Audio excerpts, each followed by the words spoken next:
Imagine working your entire life for a finish line that moves 10 feet back for every step you take forward. For the vast majority of the middle class, the American dream isn't a roadmap to freedom. It's an invisible treadmill designed to keep you running until the day you collapse. Most of us are raised with a simple linear narrative. Get a good education, find a high-paying job, and save what's left. We are told that the secret to wealth is a higher salary. Yet the reality is far more haunting. In 2003, heavyweight champion Mike Tyson filed for bankruptcy with $30 million in debt, despite having earned over $300 million throughout his career. This raises a fundamental question. If earning $300 million isn't enough to stay rich, what hope does the average worker have? The disconnect lies in our ability to manage money versus our ability to generate it. Statistics show that 78% of American workers live paycheck to paycheck, and shockingly, 1 in 10 workers earning over $100,000 a year still finds themselves with nothing left at the end of the month. This is the rat race in its purest form, an endless, self-defeating pursuit where the moment money enters your life, it immediately leaves to fund a lifestyle you can't actually afford. We often blame bad luck or the economy for our financial struggles. But the truth is that a psychological war is being waged against your bank account. Our brains are wired with cognitive biases that make financial sensibility nearly impossible. First, there is the ostrich effect, our tendency to avoid negative financial information. It's that visceral fear that stops you from checking your bank balance after a night out, hoping that if you don't see the damage, it isn't real.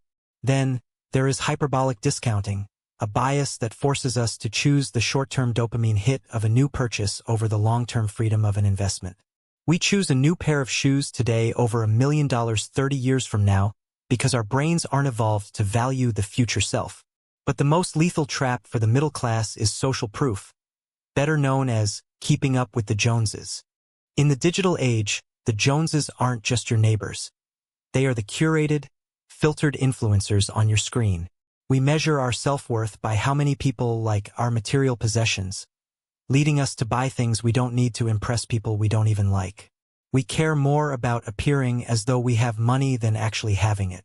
When the middle class realizes they are stuck on the treadmill, they don't look for a new path. They look for a magic box. This is the allure of the get-rich-quick scheme, the promise that you can put your money into a box and have it return tenfold without effort. Between 2020 and 2021, the world of cryptocurrency and NFTs became that box. We were sold a revolution of decentralized finance, but for many it was merely a decentralized Ponzi scheme. Early investors were paid using the money of new recruits, a cycle that continues until the recruits run out and the system collapses, leaving the majority with nothing but losses. We saw the rise of the fake genius, personified by Sam Bankman-Fried and his exchange FTX.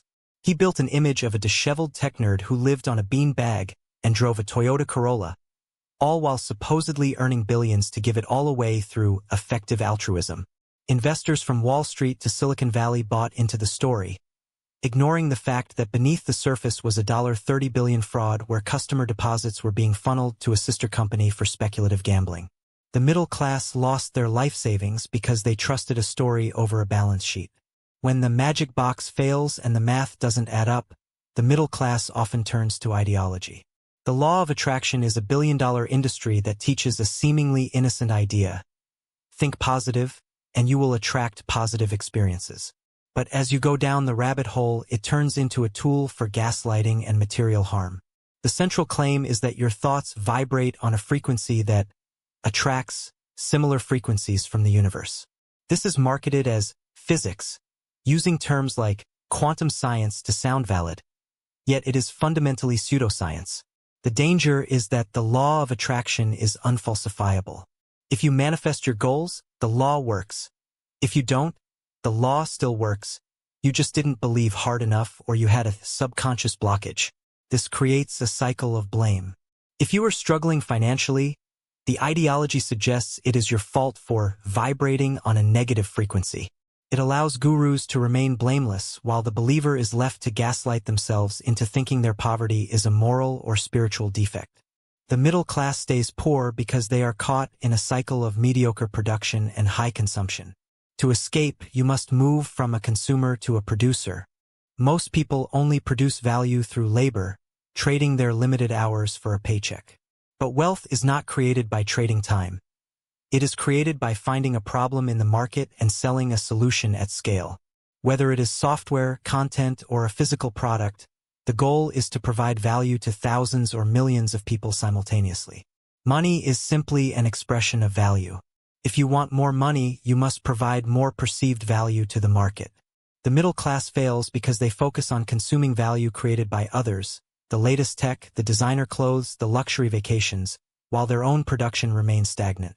Wealth isn't found in a magical internet coin, a vibrational frequency, or a get-rich-quick course. It is the byproduct of the perceived value you bring to the world. The invisible treadmill only stops when you decide to stop running for social proof and start running for value. Stop being the sucker that funds the next person's exit strategy.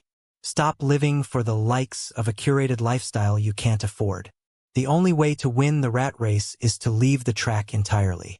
If you found value in this breakdown, hit the like button and subscribe. It's time to stop running in place and start building for real.